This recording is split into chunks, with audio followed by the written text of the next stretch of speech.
Hello and welcome to another exciting episode Spotlight series.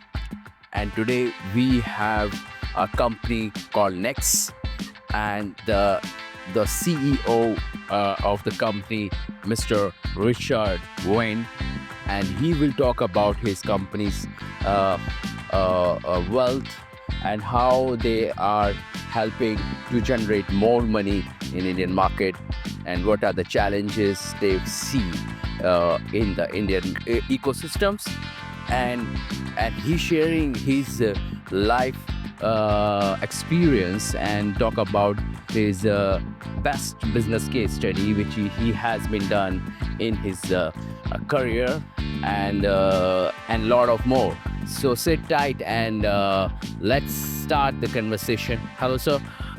Will you please introduce yourself? Well, good afternoon. It's a pleasure to meet you. And may I say, this is my first visit to India. And I'm actually blown away with this particular expo because what I'm seeing here are a lot of young people in particular. I'm seeing graduates or postgraduates, MBA students, and their appetite and their understanding of the financial markets is amazing. And what really, really pleases me is that they all want to speak to somebody who's been in the market for a very long time. They want to share my experience. They want to hear my stories. So that really, really pleases me. I'm actually from an institutional background, and I've evolved with the markets, and I'm now in the retail space. And what I take from my background is that I'm able to share some experiences, in particular where people make mistakes in their trading, try and help them avoid making mistakes, to approach all the financial markets with a sensible approach, that they've done some research, they've got some strategy, and that most importantly, that they understand the underlying product. It isn't like a horse race. It isn't like playing cards. There's a reason why financial markets move and why products move. It could be from a geopolitical event. It could be from liquidity issues. It could be from technical trading. For instance, all the big hedge funds in the world, they don't particularly care about geopolitical events. They're completely focused on technical trading. A trend following hedge fund will wait for a breakout. It'll see a market hitting a resistance level over and over again. And then as soon as it breaks out, bang, they'll buy and hoover up everything inside. So they couldn't care less that anything is happening in the political world. Then you have fundamental traders, and they only concentrate on economic events. They will look at geopolitical situations. They will look at economic releases, and they'll assess what was that economic release last time? What is it expected this time? And when it's released, is it out of sync or is it spot on?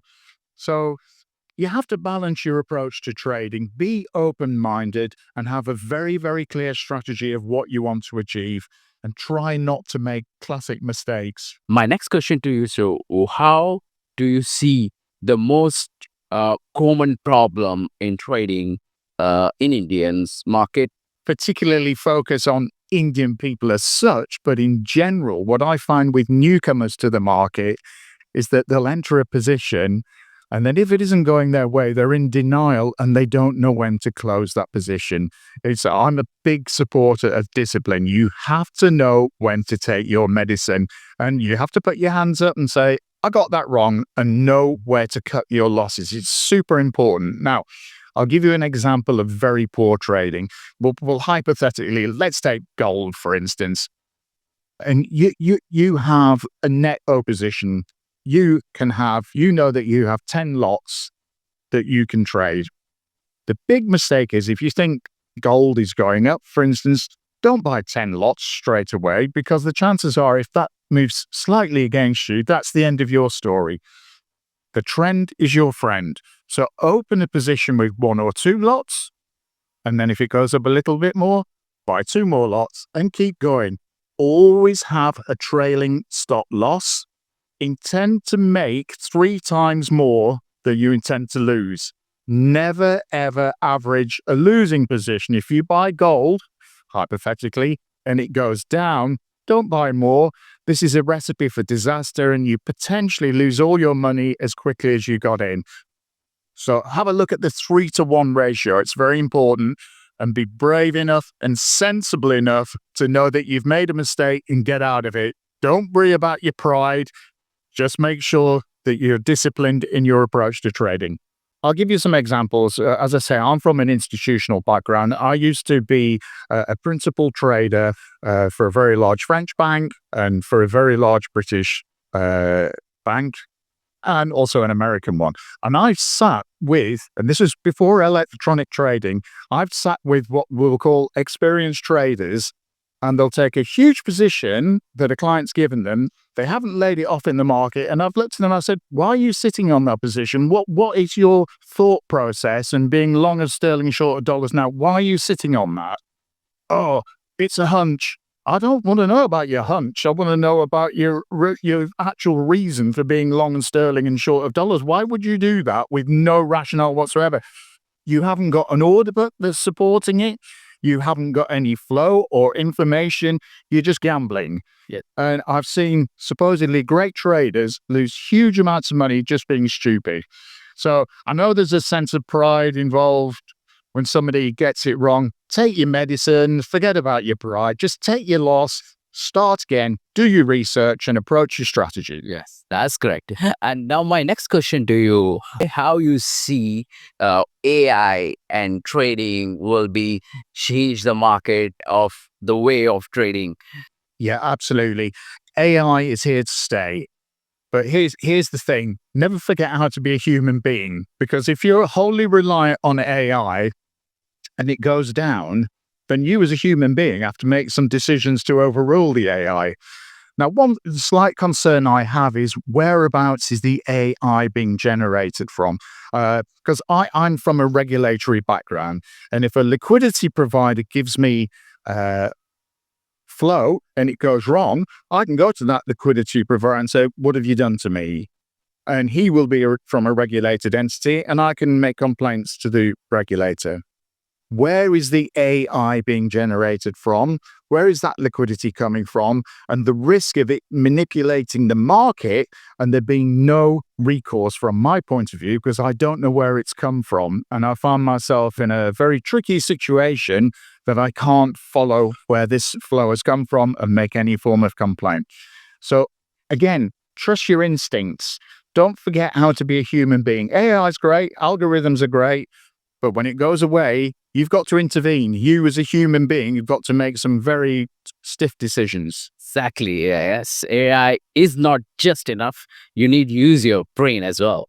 And the other thing is, what I can ask you, like, have you shared the best business case study in the market you have been successfully done, and you feel proud of it till today? In my background, I've represented some very, very large family offices, and I've been their point of contact. And I've been in a situation as a principal trader where I've offered them advice that's been very, very helpful.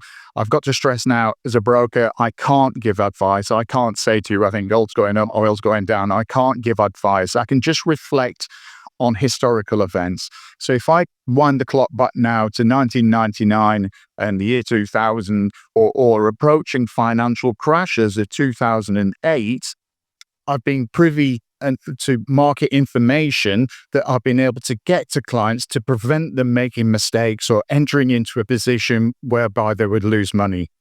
And we take the clock forwards from there to 2015, huge catastrophic event in January 2015. The Swiss National Bank had a flaw on their currency versus a euro that prevented the Swiss franc from gaining any strength or further strength. And the reason being, strong Swiss franc was very bad for their exporting market. And the Swiss National Bank, up until this point, had spent all their currency reserves on making sure that the Swiss franc didn't go any higher. But one day they thought themselves, and they didn't give any indications to the market. They didn't tell the IMF. They didn't tell other central banks. They pulled the rug from under just like that. Bang! The Swiss franc appreciated 30% 30% in a matter of hours. It killed a lot of brokers because they were all internalizing business and they were the wrong way around. It killed a lot of traders.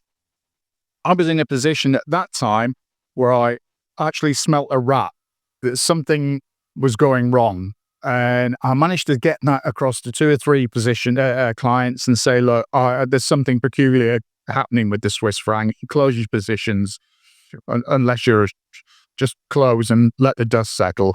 So I saved 2 big clients' skin on that particular day. There was a bloodbath, absolute blood. And I urge your listeners and your viewers, look back at that. Have a good look at the Swiss National Bank removing their floor. And it's a fantastic story. It's a fantastic lesson for new traders to look at. But without your clients, you're nothing. You're nothing. So yeah, I approach everything from a human point of view. Yes. That's quite impressive, sir, and very inspiring. My next question to you: how do you see the Indian market for the business, trading business, from your eye? Well, it depends from a trading point of view. India, I just see huge potential and huge growth across the whole spectrum, not just in financial products, but agricultural, technical, pharma. India is a great place. In the West, where I'm from, in the UK, in the EU, was so heavily regulated, it's actually very difficult to do any kind of business. You have to smash through so many brick walls. And it's true that the regulators do protect, and their core job is to protect the consumer. But I feel they've potentially gone a little bit too far, and it's becoming inhibitive to actually do any kind of business. I'm not for 1 minute saying that India shouldn't regulate. They should, and they should protect the consumer. But let industries grow, monitor it, be as a regulator, be proactive, make sure that brokers and liquidity providers are doing the right thing and they're not approaching it from a bad point of view.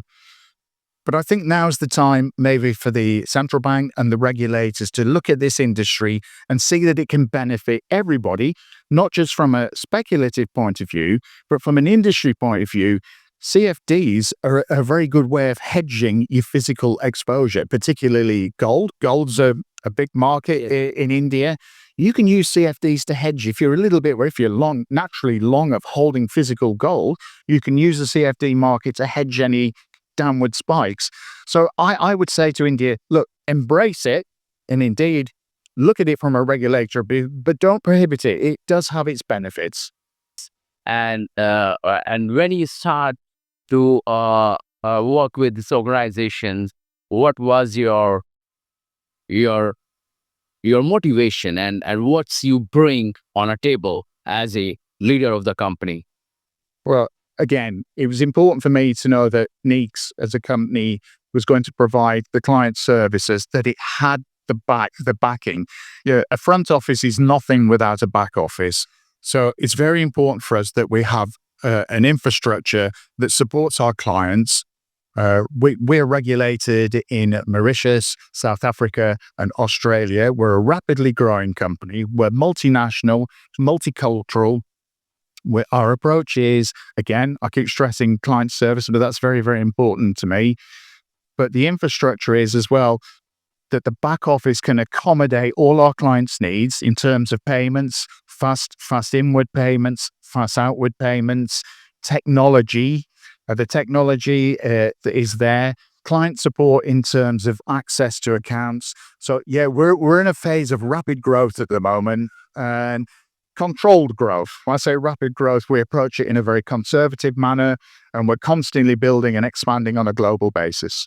That's great. And I think what's going to happen over the next 10 years for the company is that we'll take a steadied, measured, conservative growth. We're not here to win a race or everything, but I think we will.